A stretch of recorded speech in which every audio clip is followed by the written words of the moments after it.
Hey guys, what's up? So we're here for a basic skill guide video on Jax. First is his passive skill, Relentless Assault. You gain 3.6% attack speed for 3 seconds on each attack. It can stack up to 8 times for a maximum of 28.8% attack speed. So if you're planning to clash or go all in on your opponent, you might want to hit some of those minions first before jumping in. This way you can start getting those attack speed stacks even before the fight starts.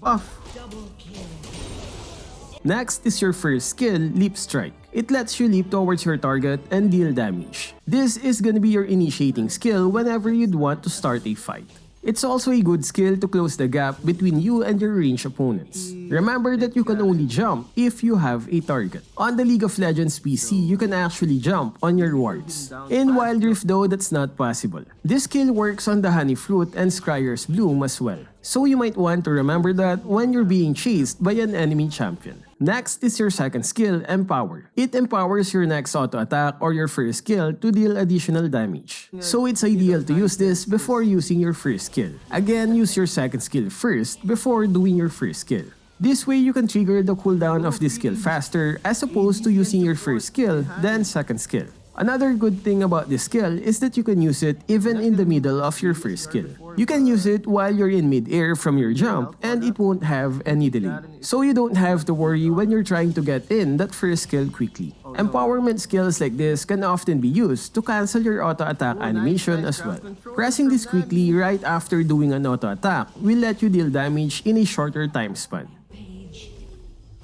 Or he just give up. Next is your third skill, Counter Strike. This is gonna be your bread and butter. You enter a defensive stance where you basically whirl your lamppost above your head. This makes you dodge incoming attacks for 2 seconds. Now when we say dodge incoming attacks, it only means those basic attacks. You won't be able to dodge the damage and crowd control effects coming from skills. However though, there are certain skills that you can dodge. Basically any skill that's related to auto attacks can be dodged. Also, you can dodge most abilities that has an on-hit effect. Remember that you are allowed to attack and cast skills during the 2 seconds duration. Again, during the duration of your third skill, where you whirl your weapon above you, you are still allowed to basic attack and cast skills. It won't cancel your counter strike unless you press your third skill again.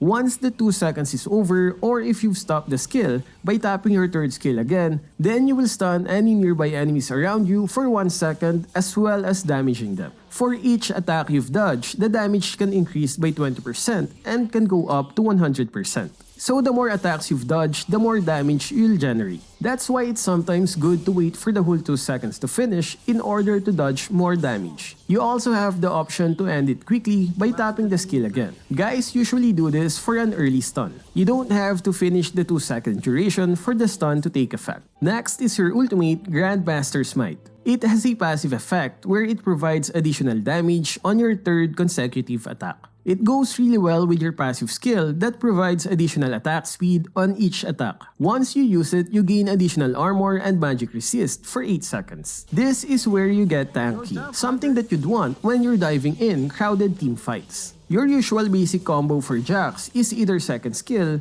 first skill, and third skill, or second skill, third skill, and first skill. But that's just the basic combo. There are tons of ways to use his skill combinations. Also, different scenarios will require different combos. So there we go guys, we've pretty much covered all of the basic mechanics of his skills. Comment below which champion you'd like to see next on our skill guide video. Stay safe and thank you for watching. People. Hopefully Ash first. And Olaf came in late.